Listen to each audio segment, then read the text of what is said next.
दिल्ली की भीड़-भाड़ वाली गलियों में एक छोटी सी झुग्गी में रोशनी नाम की एक लड़की रहती थी।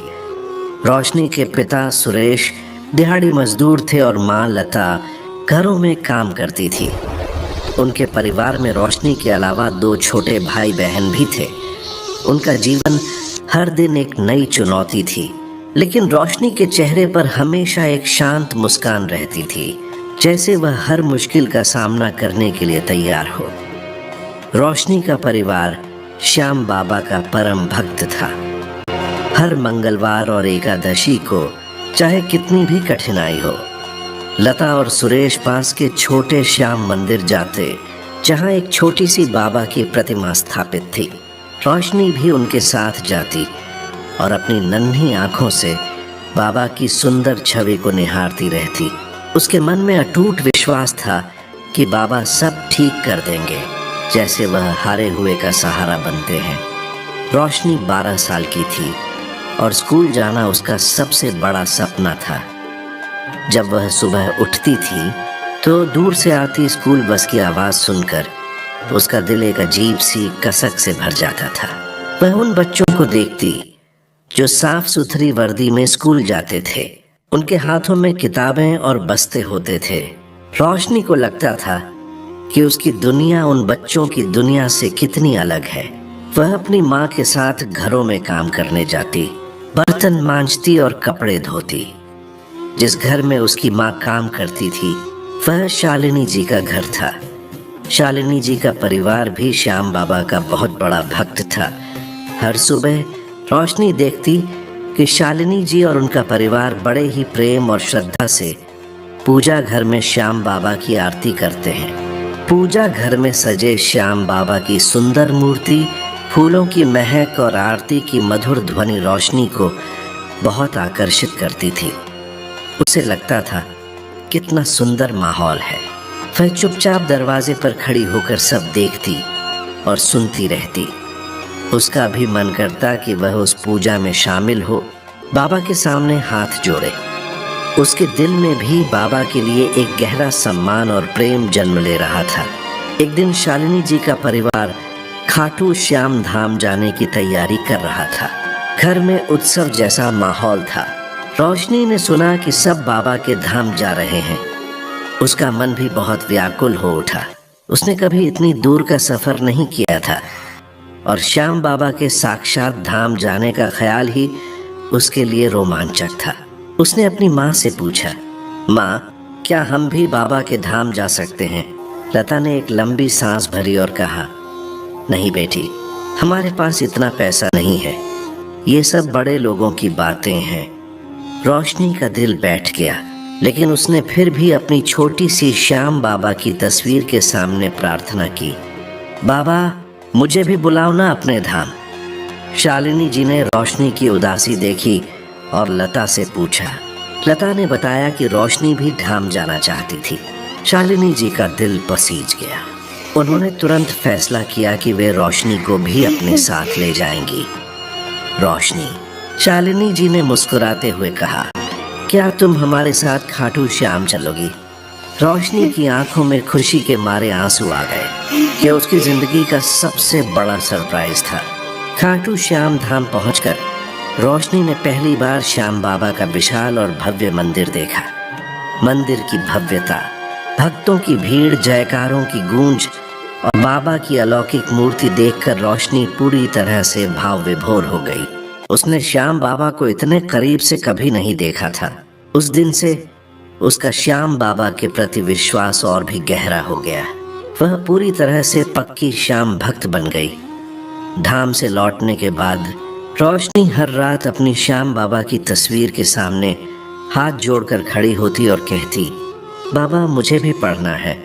मुझे पता है आप मुझे रास्ता दिखाएंगे। उसके दिल में अब यह भी प्रार्थना होती कि उसे भी स्कूल जाने का मौका मिले, ताकि वह भी उन बच्चों जैसी बन सके जिन्हें उसने स्कूल जाते देखा था। शालिनी जी ने एक दिन रोशनी को घर के काम करते हुए देखा। उसकी आंखों में हमेशा की तरह वही स्कूल जाने की ललक थी, लेकिन साथ ही एक गहरी उदासी भी तैर रही थी। रोशनी, तुम आजकल कुछ ज्यादा ही चुप रहती हो। शालिनी जी ने उससे पूछा।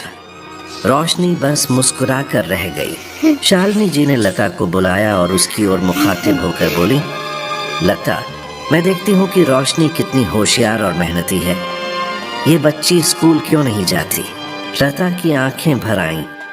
उसने एक गहरी सांस ली और भीगी पलकों से शालिनी जी की ओर देखते हुए कहा, मालकिन, कहाँ से भेजेंगे?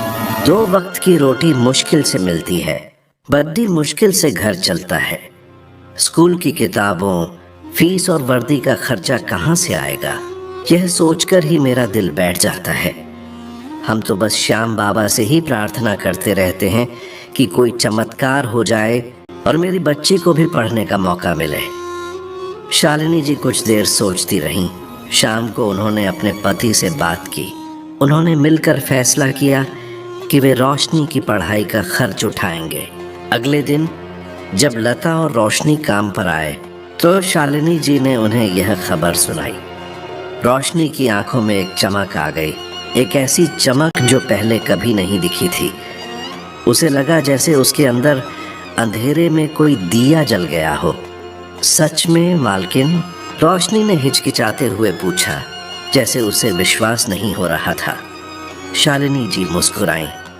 हाँ रोशनी, सच में, कल से तुम भी स्कूल जाओगी। लता ने तुरंत अपनी बेटी को गले लगाया और दोनों की आंखों से आंसू बहने लगे।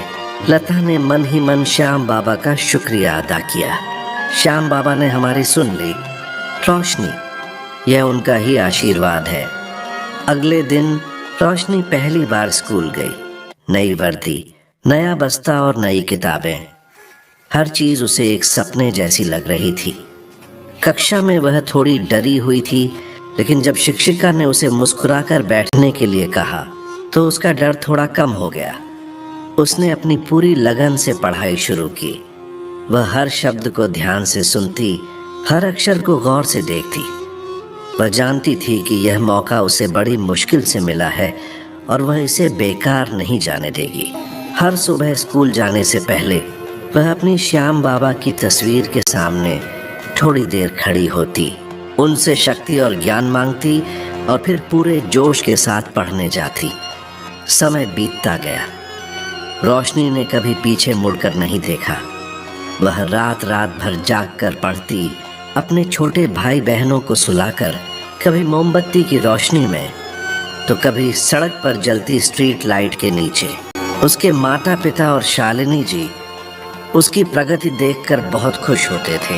वह अपनी कक्षा में हमेशा अव्वल आती और उसके शिक्षक उसकी मेहनत और लगन की मिसाल देते।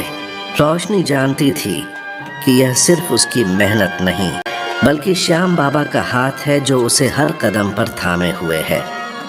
जब रोशनी ने ज़बीं की परीक्षा दी तो उसने पूरे ज़िले में टॉप किया।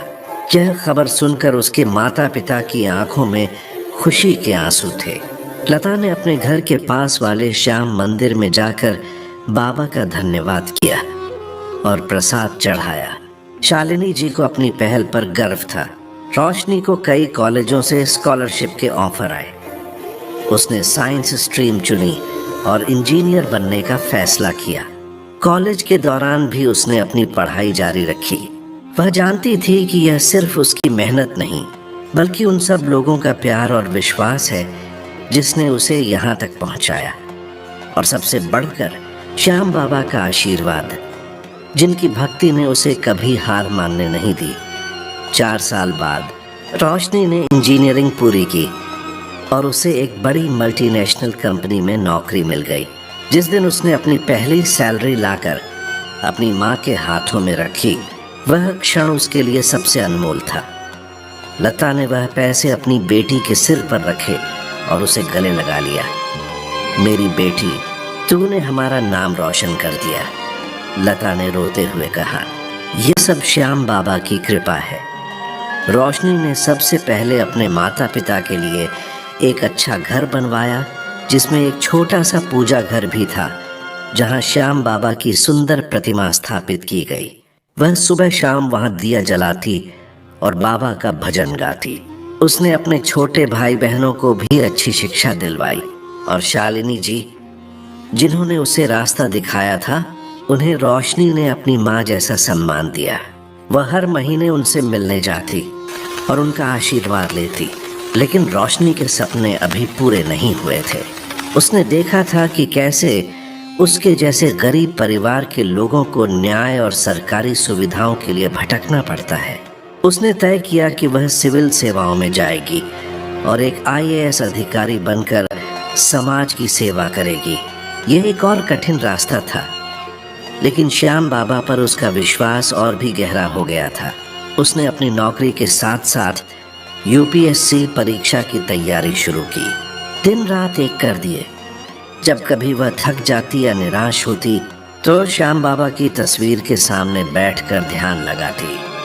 उसे लगता था कि बाबा उसे हिम्मत दे रहे हैं, उसके कानों में फुसफुसा रहे हैं, हारे का सहारा मैं हूँ, हिम्मत मत हार। कई असफलताओं के बाद भी रोशनी ने हार नहीं मानी। तीसरी कोशिश में उसने UPSC परीक्षा में पूरे देश में टॉप किया। यह खबर पूरे देश में फैल गई। एक झुग्गी से निकलकर घरों में बर्तन मांजने वाली रोशनी ने अपनी मेहनत और श्याम बाबा की भक्ति के दम पर देश की सबसे कठिन परीक्षा में सर्वोच्च स्थान हासिल किया था। उसके माता पिता की खुशी का ठिकाना नहीं था। पूरा गांव और झुग्गी बस्ती जश्न में डूब गई। शालिनी जी ने उसे गले लगाकर बधाई दी। उनकी आंखों में गर्व के आंसू थे। प्रशिक्षण के बाद रोशनी को उसके गृह राज्य के एक जिले का जिलाधिकारी DM बनाया गया। यह वही जिला था जहां उसकी झुग्गी थी, जहां उसने गरीबी और अभाव देखा था। जब वह पहली बार DM बनकर अपने ऑफिस पहुंची तो उसे अपने पुराने दिन याद आ गए। उसने सबसे पहले अपने जिले में शिक्षा और स्वास्थ्य के क्षेत्र में सुधार पर ध्यान दिया। उसने कई नए स्कूल खुलवाए जहां गरीब बच्चों को मुफ्त शिक्षा और किताबें मिलती थीं। उसने श्याम की रोशनी नाम की अपनी संस्था को और मजबूत किया ताकि कोई भी बच्चा शिक्षा से वंचित न रहे। रोशनी आज एक सफल IAS अधिकारी थी, लेकिन वह कभी नहीं भूली कि वह कहाँ से आई है। वह नियमित रूप से अपने पुराने घर और झुग्गी बस्ती में जाती, लोगों से मिलती और उनकी समस्याएं सुनती। हर साल वह अपने माता पिता के साथ श्याम बाबा के मंदिर में जाती और वहां भंडारे का आयोजन करती। अपनी इस अविश्वसनीय यात्रा की परिणति के रूप में रोशनी ने अपने माता पिता और शालिनी जी के साथ रिंग्स से खाटू धाम तक की पैदल ध्वज यात्रा का संकल्प लिया। यह उसके श्याम बाबा के प्रति कृतज्ञता और अटूट भक्ति का प्रतीक था। हजारों भक्तों की भीड़ में रोशनी ने अपने हाथ में बाबा का निशान ध्वज थामे हुए हर कदम पर श्याम बाबा का जयकारा लगाते हुए यह यात्रा पूरी की। इस पद यात्रा के दौरान उसकी आंखों में खुशी और संतोष के आंसू थे। मंदिर पहुंचकर उसने बाबा के चरणों में अपना ध्वज समर्पित किया और सच्चे हृदय से उनका धन्यवाद किया। बाबा, आपने ही मुझे यह सब दिया है। मैं आजीवन आपके आशीर्वाद और सेवा के मार्ग पर चलती रहूंगी। वह हमेशा कहती, यह सिर्फ मेरी मेहनत नहीं बल्कि श्याम बाबा का असीम आशीर्वाद है जिसने मुझे यहाँ तक पहुँचाया है। वह हारे का सहारा है और मैं हमेशा उनके बताए रास्ते पर चलकर समाज की सेवा करती रहूंगी। रोशनी की कहानी उन सभी के लिए प्रेरणा बन गई जो सोचते थे कि गरीबी एक सपने को तोड़ने की ताकत रखती है। रोशनी ने साबित कर दिया कि अगर दिल में श्याम बाबा के प्रति अटूट भक्ति हो, लगन हो और कुछ नेक लोग सहारा दें, तो अंधेरे से भरी राह भी रोशनी से जगमगा सकती है और एक छोटी सी झुग्गी में पलने वाला सपना देश की सबसे ऊंची कुर्सी तक पहुंच सकता है।